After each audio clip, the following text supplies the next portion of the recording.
Hasta na Marzo 31 este año lang puede continua con di ilan negosyo el magaventero de Flores na San Jose. Asugun con Konsehal Charlie Mariano, necesita na mes de Abril este año, podía transferir con mga flower retailers para na bagsakan na Santa Cruz.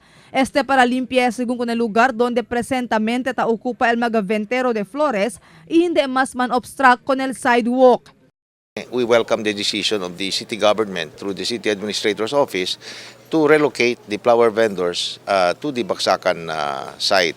I think the area is conducive to their kind of business. Total de 22 mga flower retailer el ay sale afectao na transferida. Pero asugun kun Mariano, sabi este mga ventero que para nabagsakan kanila ay transferi y conforme también según estos. Asugun pa kun Mariano ay pagatambién alquiler na gobyerno lokal este mga ventero para na pwesto que ay okupa sila na bagsakan.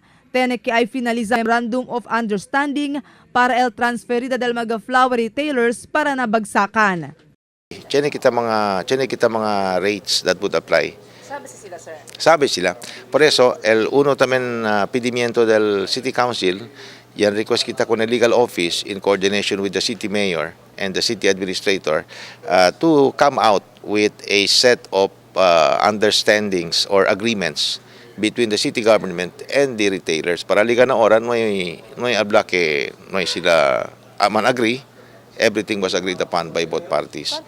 Mientras tanto, ya hace claro si Mariano kay el mga flower retailers lang el cargo del gobierno lokal. El otro mga illegal estructura ta opera junto con mga flower retailers na San Jose debe de salihaya también según na mencionado lugar, pero hindi mas según ay busca lugar el gobierno lokal donde estos puede transferir.